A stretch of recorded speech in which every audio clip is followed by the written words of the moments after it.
கன்னி ராசிக்கு இந்த வாரம்லாம் எப்படி இருக்குங்கிறத பற்றி தான் நாம் பேச போகிறோம். முதல்ல கன்னி ராசிக்காரங்க எப்பேற்பட்டவங்கிறத நம்ம தெரிஞ்சுக்கலாங்க.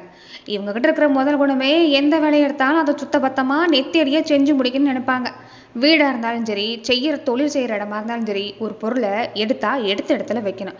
இடக்கு முடக்க ஏதாவது கிடந்தா உங்களுக்கு பிடிக்காதுங்க. யாராச்சும் வேலையை சொதப்பினாலும் கோவம் டக்குன்னு மூக்குக்கு மேலே வந்துடும். ஆனால் அந்த கோவங்கிறது கொஞ்சம் நேரத்துக்கு தான் பொங்கும், ஆனால் டக்குன்னு அடங்கிடும். ஒரு 5 நிமிஷம் அப்படியே வடிஞ்சு போகிற ஒரு கோவம் எதுன்னு கேட்டிங்கன்னா இந்த கன்னிராசிக்காரங்க கோவம் தான். மற்றவங்களுக்கெல்லாம் ஒரு கஷ்டம்னா இவங்க முந்திக்கிட்டு போய் நிற்பாங்க. சொந்தக்காரங்களுக்கோ நண்பர்களுக்கோ இவங்களுக்கு பார்த்தீங்கன்னா உதவி செய்கிறதுங்கிறது இவங்க மனசில் எதுவும் வச்சுக்க மாட்டாங்க. எவ்வளோ விஷயமா இருந்தாலும் சரிங்க, அதை செஞ்சு கொடுத்துட்டு தான் மறுவேளை பார்க்குறது. ஆனால் இதோட ஒரு பெரிய கொடுமை என்னென்னா, இவங்க எல்லாருக்கும் நல்லது செஞ்சாலும் ஆனால் இவங்களுக்கு ஒரு கஷ்டம் நிற்கிறப்ப ஒரு நாளே இருக்காது. அது பார்த்தீங்கன்னா இவங்களை நிம்மதியாக தூங்கக்கூடாதுங்க. மனசு ஒரு பாடாக படுத்து தூங்க விடாது. இந்த பாசத்துக்காக ஏங்கும் பாருங்க, அப்போ தெரிஞ்சுக்கலாம் அவங்க மனசெல்லாம் என்னங்கிறத. இவங்ககிட்ட ஒரு பெரிய வித்து இருக்குங்க. மனசில் 1000 கவலை இருந்தாலும், காசு பண பிரச்சனை ஓடிக்கிட்டு இருந்தாலும், ஆனால் வெளியில் வர்றப்ப முகத்தில் சின்ன சிரிப்பு மாட்டிக்கிட்டு வருவாங்க. மற்றவங்ககிட்ட போய் அது எனக்கு இல்லை, இது எனக்கு இல்லைன்னு கை நீட்டு புலம்புற ஒரு பழக்கம் இவங்ககிட்ட கிடையாது. ஏன்னா மானம்தான் பெருசுன்னு வாழ்கிற பரம்பரை யாருன்னு கேட்டிங்கன்னா இந்த கன்னிராசிக்காரங்க தான். எவ்வளோ கஷ்டம் வந்தாலும் அதை தனக்குள்ளேயே போட்டு மென்று முழுங்கிடுவாங்க. ஒரு சின்ன விஷயம் நடந்தால் போதுங்க, அதை அப்படியே விட மாட்டாங்க.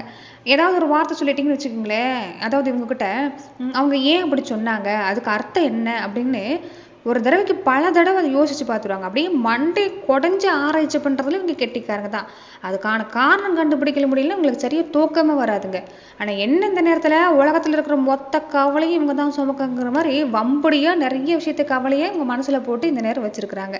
வேதாளம் முருங்கை மரம் ஏறின கதையாக மறுபடியும் பழைய ஞாபகம் வேறு ஒரு பக்கம் இந்த நேரம் உங்களை ஆட்டி படைக்குது. பாராட்டலைனாலும் பரவாயில்ல, என்னை அசிங்கப்படுத்தாமல் ஒரு மதிப்பு மரியாதையோடு நடத்தினா போதுன்னு நினைக்கிறீங்க. ஆனால் இந்த நேரம் அந்த விஷயத்தில் தான் கொஞ்சம் நிறைய பாதிப்பு பார்த்தீங்கன்னா கன்னிராசிக்காரங்களுக்கு கொடுத்துருது. கன்னிராசிக்காரங்களாம் பார்த்தீங்கன்னா இந்த நேரம் உங்களுக்கு லாபஸ்தானத்தில் குரு இருக்கிறார். அவ்வளோ பெரிய பாதிப்புலாம் இல்லைங்க. குருவோட சுக்கரன்னு ஜோடியாக இருக்கிறாரு. அருமையான நேரமாக இருக்குது. காசு பணம் வருமானத்தில் எந்த பாதிப்பு இல்லைங்க. ஏதாவது ஒரு முயற்சி பண்ணுறீங்க, ஏதாவது ஒரு புதுசாக ஒரு விஷயத்த பண்ணுறீங்க, குடும்பத்தில் இருக்கிறவங்களுக்காகட்டும் உங்களுக்காக இருக்கட்டும், அதில் எந்த பாதிப்புமே இல்லை. பாதிப்பு எங்கன்னு பார்த்தீங்களா, அங்கே தாங்க இருக்குது ட்விஸ்ட்டே. மனசில் பாதிப்பு தருவாங்க அந்த நேரம். எல்லாம் நல்லா இருக்குது, உங்களை எந்த வகையில் ஆட்டி படிக்கலாம். மன ரீதியாக ஆட்டி படித்தா மற்றது எல்லாமே கை வச்ச மாதிரி தானே. அதனால மன ரீதியான ஒரு போராட்டத்தை தரத்துக்கான நேரமாக கன்னிராசிக்கு இந்த நேரம் இருக்கும். இந்த நேரத்தில் தான் ஒரு சில விஷயத்தில் நீங்கள் கொஞ்சம் கவனம் கொடுத்துக்கிறது பரவாயில்ல. அப்படி பார்க்குறப்ப கன்னிராசிக்கு நீ இந்த வர்ற 7 நாள் எப்படி இருக்குது, எதெல்லாம் சாதகமாக இருக்குது, எதெல்லாம் நீங்கள் இந்த நேரம் கவனம் கொடுத்துக்கணும், எந்த நேரம் நீங்கள் செய்ய வேண்டிய வழிபாடு பரிகாரம்லாம் என்னென்ன, இதை பற்றி தான் இந்த பதிவில் நாம் பார்க்க போகிறோம். அதுக்கு முன்னாடி நீங்கள் இந்த சேனலுக்கு புதியவராக இருந்தால் இந்த சேனலை சப்ஸ்கிரைப் பண்ணிவிட்டு ஒரு லைக்கும் பண்ணிவிட்டு பின்தொடர்ந்து வாங்க பார்க்கலாம். மேலுமே இந்த வீடியோ பதிவை எந்த மாவட்டத்திலேருந்து பார்க்குறீங்க, எந்த ஊர்லேருந்து பார்க்குறீங்க, உங்கள் பேர் தான் என்னங்கிறத மறக்காமல் சொல்லிட்டு போங்க. உங்கள் வாழ்க்கையில் பல்வேறு விதமான பிரச்சனைகளை நீங்கள் சந்திக்கக்கூடிய நபராக இருக்கிறீங்கன்னா, ஜோதிட ரீதியாக தீர்வு காண நீங்கள் விருப்பப்படுறீங்கன்னா டிஸ்கிரிப்ஷனில் தொலைபேசி எண் கொடுக்கப்பட்டு இருக்கு. ஜோதிட ரீதியான சந்தேகமாக இருந்தாலும் சரி, உங்கள் வாழ்க்கையில் நீங்கள் சந்திக்கக்கூடிய எந்த விதமான பிரச்சனையாக இருந்தாலும் சரி, தாராளமாக தொலைபேசி மூலமா தொடர்பு கொண்டு கூட உங்களோட பிரச்சனைகளுக்கு தீர்வு காணலாம். இந்த வாரம் முதல்ல உங்களுக்கு எதெல்லாம் சாதகமாக இருக்குது அப்படிங்கிறத பார்த்துடலாம். மந்தமாக போகுதுங்க, எது ஒரு வியாபாரம் நல்லபடியாக நடக்கலை, தொழில் ஒரு நல்ல நிலைமையில இல்லை, வருமானம் ஒரு பக்கம் கொண்டு வந்தால் அதை விட செலவு ராக்கெட் வேகத்தில் வருதுங்கன்னு இருப்பீங்க. அவங்களுக்கெல்லாம் பார்த்தீங்கன்னா இந்த நேரம் வாய்ப்பு நல்லாவே இருக்குது. வியாபாரமாக இருக்கட்டும், ஒரு பக்கம் வாங்கின கடனாக இருக்கட்டும், அதெல்லாமே அடைகிறதுக்கான நேரம் தான். நிம்மதி கிடைக்கும். கூட்டு தொழில் பண்ணுறவங்களுக்கு கூட பாருங்களேன், இந்த நேரம் ரொம்ப அருமையாக தான் இருக்குது. நல்ல லாபம் கிடைக்கிறதுக்கான நேரம். என்ன கொஞ்சம் உழைப்பாக அதிகமாக போட்டாகணும். உழைப்பை எந்த அளவுக்கு கொடுக்குறீங்களோ அந்த அளவுக்கு நல்ல மாற்றம். பண தட்டுப்பாடு வர்றதுக்கு வாய்ப்பு இல்லைங்க. வர்ற பணத்தை வாரி இறைக்காமல் இந்த நேரம் ஒரு நிலத்துலையோ வீட்டிலையோ ஒரு தங்கத்துலையோ முதலீடு பண்ணிக்கோங்க. ஆனால் இந்த ஷேர் மார்க்கெட்டு, இந்த ஆன்லைன் சம்மந்தப்பட்ட விஷயம் எல்லாமே, அதாவது இந்த அதிர்ஷ்டத்தை நம்பி போடுறாங்க பார்த்தீங்களா, அந்த மாதிரியான விஷயத்துல எல்லாமே கொஞ்சம் தவிர்த்துக்கிறது பரவாயில்ல. மற்றபடி பார்த்தீங்கன்னா இந்த நேரம் அருமையாக இருக்குது. குடும்பத்தெல்லாம் சின்ன சின்ன சண்டை வருங்க, வராமலாம் இருக்காது, நிஜம்தான். ஆனால் அது பெருசாக வளர்கிறதுக்கு வாய்ப்பு இல்லை. ஏன்னா அந்யோன்யம் சிறப்பாக இருக்குது. பிரிஞ்சிருக்கக்கூடிய குடும்பமாக இருந்தால் கூட அது ஒன்று சேர்றதுக்கான நேரம் தான். பிரிஞ்சிருக்கக்கூடியவங்களாக இருந்தால் கூட இந்த நேரம் ஒன்று சேர்றதுக்கு முயற்சி பண்ணலாம். தாராளமாக நல்லபடியாக முடியறதுக்கு வாய்ப்பு இருக்குது. அதே மாதிரி உங்களுடைய குழந்தைங்க வழியில் எடுத்துக்கிட்டிங்கன்னா அவங்க ஆசைப்பட்ட மாதிரி படிப்பு விஷயமோ வேலை விஷயமோ அந்த நேரம் நல்லாவே இருக்குது. உடம்பு கொஞ்சம் பார்த்துக்கணுங்க. இந்த நேரம் சின்னதாக சளி காய்ச்சல் மாதிரியான பிரச்சனைலாம் கொஞ்சம் கொடுக்கும். கண்ட இடத்துல சாப்பிடக்கூடாது. அஜீரண பிரச்சனை கொஞ்சம் வரும். நேரத்துக்கு சாப்பிட்டக்கூட முக்கியமாக வயிறு சம்மந்தப்பட்ட பிரச்சனையெல்லாம் பார்த்தீங்கன்னா இந்த நேரம் கொடுக்கறதுக்கு வாய்ப்பு இருக்குது. ஆனால் என்ன, மற்றதெல்லாம் உங்களுக்கு எந்த பாதிப்புமே இல்லை, மனசில் தான் கொஞ்சம் இந்த நேரம் பாதிப்பு கொடுக்கறதுக்கான வாய்ப்புலாம் பார்த்தீங்கன்னா கன்னிராசிக்கு இருக்குது. என்ன மாதிரியான பாதிப்புன்னு பார்த்தீங்கன்னா கன்னிராசிக்காரங்களுக்கு இந்த நேரம் கொஞ்சம் ஓவராக திங்க் பண்ண வைக்குங்க. வீணான கவலை, இனம் புரியாத பயம்லாம் இந்த நேரம் பார்த்தீங்கன்னா உங்களுக்கு கொடுக்கும். சுற்றி 4 பேர் இருந்தாலும் மனசில் ஏதோ தனிமை வந்து வாட்டும். நம்ம எல்லாருக்கும் நல்லது நினைக்கிறோம், ஆனால் நமக்குன்னு வர்றப்ப யாரும் நிற்க மாட்டேங்கிறாங்கன்னு ஒரு விரக்தியான மனநிலைமை. தொழில் நல்லா போனால் கூட, காசு பணம் வந்தால் கூட நாளைக்கு என்ன ஆகுமோ, ஏதாச்சும் தப்பாயிருமோ அப்படின்னு நெஞ்சு படப்படக்கும். தூக்கமே வராது.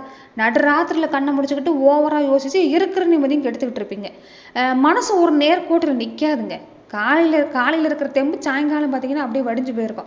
தேவையில்லாத கெட்ட கனவு, நிறைய விஷயங்கள் உங்களுக்கு இந்த நேரம் பார்த்தீங்கன்னா பயமுறுத்திக்கிட்டு தான் இருக்குது. அதாவது என்னென்னா, ஒரு முக்கியமான விஷயம் என்னென்னா, உங்கள் புத்தி கூர்மை அருமை. ஏதாவது ஒரு விஷயத்தை எடுத்துக்கிட்டிங்கன்னா அது முன்னாடி நீங்கள் சிந்திக்கிறீங்க பார்த்தீங்களா, அது ரொம்ப அருமை. அப்படி நீங்கள் எதுவாக இருந்தாலும் ஒரு தடவைக்கு பல தடவை யோசித்து செஞ்சீங்கன்னா கண்டிப்பாக நல்ல மாற்றம்தான். நம்மளை யாரும் மதிக்கலை, புரிஞ்சுக்கலன்னு நினைக்காதீங்க. ஏன்னா நம்ம நிழல் கூட வெளிச்சம் இருக்கிற வரைக்கும் தான் நம்ம கூட வரும். அதே இருட்டாயிட்டா நம்ம நிழலே நமக்கு தெரியாது. அதனால நம்மளை ஜெயிக்க வைக்கிற சக்தி நமக்குள்ள தான் இருக்குது. நாம் நினச்சா சாதிக்க முடியாதது எதுவுமே இல்லை. நம்ம என்ன நினைக்கிறோமோ அது வந்து நம்ம பிரபஞ்சம் நமக்கு ஏற்படுத்தி தரும். இதுதான் வந்து உண்மையே. பெருசாக பரிகாரம் பண்ணுறது, ஒரு விஷயத்தை செய்யறது அப்படிங்கலாம் அடுத்த பட்சங்க. நேர்மறை சிந்தனையோட ஒரு நல்ல விஷயத்துக்காக மனசில் ஒரு நல்லது நடக்கணும், ஒரு நேர்மறை சிந்தனையோடு நீங்கள் வந்து காத்துக்கிட்டு இருந்தீங்கன்னா அது நம்ம பிரபஞ்சம் நமக்கு ஏற்படுத்தி தரும். அதனால நேர்மறை சிந்தனை அதிகப்படுத்த பாருங்க. நிறைய நல்ல எண்ணங்கள், அதாவது நெகட்டிவான எண்ணத்தை விட்டுட்டு இப்படி ஆயிருமோங்கிற ஒரு சிந்தனையை விட்டுட்டு நேர்மறை சிந்தனையை அதிகப்படுத்த பாருங்க. அதுவும் உங்களுக்கு அருமையாக இருக்கும். அது இந்த நேரம் எல்லாமே உங்களுக்கு குலசாமி, உங்கள் குலசாமியோட அருள்ங்கிறது கூடவே இருக்குதுங்க. கூடவே வீட்டில் இருக்கக்கூடிய பெரியவங்க, உங்கள் சொந்த பந்தத்தில் இருக்கக்கூடிய பெரியவங்களுடைய ஆசீர்வாதம் மட்டும் கிடைச்சிட்டா உங்களை அடிச்சுக்க ஆளே இல்லை. இந்த நேரம் ரொம்ப அருமையாகவே இருக்குது. மனசு தான் போராட்டத்தை கொடுக்கும். அதாவது எல்லாமே சாதகமாக இருந்தால் கூட மனசு சரியில்லைன்னா எதுலையுமே கவனம் கொடுக்க முடியாது. அந்த ஒரு நிலைக்கு தான் இந்த நேரம் கன்னிராசி என்பவர்கள் நீங்கள் தள்ளப்பட்டிருக்கீங்களே தவிர மற்றபடி நீங்கள் நினைக்கிற அளவுக்குலாம் இந்த நேரம் பாதிப்புங்கிறது எதுவுமே இல்லை. ரொம்ப அருமையாகவே இருக்குது இந்த நேரம் எல்லாமே. அதே மாதிரி கன்னிராசிக்காரங்க இந்த நேரம் பார்த்தீங்கன்னா உங்களுக்கு நீங்கள் எந்த மாதிரியான விஷயம் செஞ்சுக்கலாம். இந்த நேரம் வந்து ஒரு வருமானம் வருது, அதை வந்து புதுசாக ஒரு முதலீடு போடலாமா, இடம் வாங்கலாமா, வீடு கட்டலாமான்னு கேட்குறவங்க இருப்பீங்க. செவ்வாயோட அமைப்பு பார்த்தீங்கன்னா இந்த நேரம் உங்கள் ராசிக்கு ரொம்ப சாதகமாக இருக்குது. புதுசாக இடம் வாங்குறது, ஒரு வீடு வாங்குறது, ஒரு காலி இடமே வாங்கி போடலாம்னு நினச்சிங்கன்னா கூட யோகா அருமையாக இருக்குங்க. சொந்த வீடு கட்டுன்னு நினச்சாலும் இத்தனை நாளாக கொஞ்சம் தடையாகவே இருந்திருக்குல்ல, அந்த தள்ளி போயிட்டு இருந்த விஷயம் எல்லாமே இந்த நேரம் சாதகமாக இருக்கும். அஸ்திவாரம் போடுறதுக்கு, பூமி பூஜை போடுறதுக்கு நல்ல நேரம் தான். வண்டி யோகம் இருக்கா, வண்டி வாகனம் ஒரு யோகம் இருக்கா அப்படின்னா புதுசாக கார், பைக்கு, தொழிலுக்கு தேவையான வண்டி இதெல்லாமே வாங்குறதுன்னு நினச்சிங்கன்னா இந்த 7 நாள் தாராளமாக வாங்கிக்கலாம். வண்டி வாகன யோகம் ரொம்ப பிரமாதமாக இருக்குது. ஆனால் வண்டி ஓட்டுறத தொழிலாக வச்சுருக்கக்கூடிய அண்ணன்மாருங்க, தம்பிமாருங்களாம் இந்த வாரம் ரொம்ப உஷாராக இருக்கணும். அவசரப்படக்கூடாது. வண்டி வந்து ஒரு மிதமான வேகத்தில் தான் போகணும். தூக்கம் வந்தால் ஓரமாக வண்டி நிறுத்திட்டு கண் அசந்துட்டு அப்புறமா கிளம்புங்க. அடிக்கடி வந்து நீங்கள் இந்த நேரம் வண்டி பார்த்தீங்கன்னா கொஞ்சம் ரிப்பேர் ஆகிறதுக்கான வாய்ப்பாக இருக்கிறதால அதை கொஞ்சம் சரி பார்த்துக்கிறது பரவாயில்ல. இல்லைன்னா நடுவழியில் நின்று தான் அவஸ்தைப்படணும். அதே மாதிரி திருமண யோகம்லாம் இருக்கா, குழந்தை பாக்கியெல்லாம் இந்த நேரத்தில் இருக்கா அப்படின்னா குரு பகவானுடைய பார்வை வந்து படுறப்ப கல்யாணம் காட்சியாக இருக்கட்டும், குழந்தைங்க சம்மந்தப்பட்ட விஷயமா இருக்கட்டும் எல்லாமே நல்லபடியாக தாங்க இருக்கும். அதில் எந்த பாதிப்புமே இருக்காது. ஆனால் குலதெய்வத்தோட அருளுங்கிறது இந்த நேரம் கண்டிப்பாக வேணும். அதனால் மறக்காமல் குலதெய்வ கோவிலுக்கு போய் வழிபாடு பண்ணுங்கள். கரெக்டாக டாக்டரை பார்த்துட்டு வந்தீங்கன்னா சீக்கிரமாகவே குழந்தை வரத்துக்கான யோகம் எல்லாமே இந்த நேரம் இருக்குது. ஆனால் ஒரு முக்கியமான விஷயம் என்னென்னா, குரு லாபஸ்தானத்தில் இருந்தால் கூட புதுசாக தொழில், ஒரு பெருசாக முதலீடு போட்டு தொழில் பண்ணுறீங்க பார்த்தீங்களா, பெருசாக கடையை ஆரம்பிக்கிறது அதெல்லாம் கொஞ்சம் இந்த வாரத்தில் தவிர்த்துக்கிறது தான் பரவாயில்ல. அதை பற்றி பேசிக்கலாம், ஒரு ஐடியா கேட்டுக்கலாம். அதை செஞ்சால் நல்லா இருக்குமா அப்படிங்கிற மாதிரி யோசனை பண்ணிக்கலாம். வரக்கூடிய வாரத்தில் கொஞ்சம் செஞ்சுக்கோங்க. மற்றபடி இடம் வாங்குறதோ, வீடு வாங்குறதோ, கல்யாணம் காட்சியோ, குழந்தைங்க சம்மந்தப்பட்ட விஷயமோ இதெல்லாம் பார்த்தீங்கன்னா நீ வர்ற நாளில் ரொம்ப அருமையாக தான் இருக்குது. அதே மாதிரி கன்னிராசிக்காரங்க பார்த்தீங்கன்னா கொஞ்சம் இதுக்கு முன்னாடி எல்லாமே சகோதர வகையில் கொஞ்சம் பாதிப்பெல்லாம் கொடுத்துருக்கும். கூட பிறந்த தம்பியாக இருக்கட்டும், மச்சானாக இருக்கட்டும், அவங்க தான் பலம் நினச்சிருப்பீங்க. நல்லா இருக்கணும்னு நிறைய விஷயங்கள் நீங்கள் ரொம்ப பாடுபட்டு கொடுத்துருப்பீங்க, நிறைய தியாகம் பண்ணியிருப்பீங்க. ஆனால் இன்னைக்கு அதே சொந்தம் தான் நிறைய விஷயங்களை பாதிப்பு கொடுத்துருக்கோம். கோர்ட்டு கேஸுன்னு நிற்கிற அளவுக்கு ஒரு நெஞ்சில் ஈட்டு விழுந்த மாதிரி இருக்குதுல்ல, அதெல்லாம் சீக்கிரமாக மாறும். ஏன்னா கிரக நிலப்படி இந்த நேரம் சத்ரு ஜெயங்கிற ஒரு அமைப்பில் தான் 6ல் ராகு இருக்கிறாரு. கன்னிராசிக்கு என்னன்னா கோர்ட்டு கேஸு பிரச்சனையா இருக்குது, சொந்த பந்தெல்லாம் சதி பண்ணுது, கூட இருக்கக்கூடியவங்களும் இந்த நேரம் குழி பொறிக்கிறாங்கன்னு நினைப்பீங்க. ஆனால் கடைசியாக பார்த்தீங்கன்னா உங்களுக்கு இந்த நேரம் உங்களுக்கு வெற்றி கிடைக்கிறதுக்கான நேரம், சாதகமாக முடியறதுக்கான நேரம்லாம் இருக்குது. அதனால மனசை போட்டு குழப்பிக்க வேணாம். யாரும் இல்லைன்னு நினைக்காதீங்க. உங்களுக்கு பலமே உங்கள் உழைப்பும் உங்கள் நேர்மையும் தான். இத்தனை காலமாக மற்றவங்களுக்கு கொடுத்து கொடுத்து சேவந்த கை உங்களுக்குங்க. யார்கிட்டையும் கையேந்தினதில்லை. அந்த ஒரு விஷயமே போதும். உங்கள் ராசிக்கு இப்போ லாபகுரு பக்கபலமாக இருக்கிறாரு. பண வருமானம் பாதிப்பு இல்லை. நிறைய விஷயங்கள் கோர்ட்டு கேஸாக இருக்குன்னா கூட அதை வக்கீல்கிட்ட விட்டுட்டு உங்கள் உழைப்பையும் உங்கள் தொழிலையும் கவனம் கொடுத்தீங்கன்னா, கூடவே உடம்பு மேலேயும் கவனம் கொடுத்தீங்கன்னா அருமையாகவே இருக்குது. இந்த நேரம் பெருசாக பாதிப்பு இல்லை. முக்கியமாக சொந்த பந்தத்தால், கூட இருக்கக்கூடியவங்களாலேயே, சகோதர வகையாலேயே மன உளைச்சல் வருதுங்க அப்படின்னா அடிக்கடி முருகப்பெருமான் கோவிலுக்கு போய் வழிபாடு பண்ணுங்க. எப்பேற்பட்ட விஷயமா இருந்தாலும் அது நீங்கிறதுக்கான வாய்ப்புன்னு பார்த்தீங்கன்னா இந்த நேரம் இருக்குது. அதே மாதிரி கன்னிராசிக்காரங்களுக்கு மனசு ஒரு நிலையில் இல்லை ரொம்ப குழப்பமாக இருக்குல்ல, யார்கிட்டையும் வாதாட வேண்டாம். அமைதியாக ஒரு 5 நிமிஷம் ஓம் நமச்சிவாயன்னு சொல்லக்கூடிய மந்திரத்தை மனசுக்குள்ளேயே சொல்லுங்க.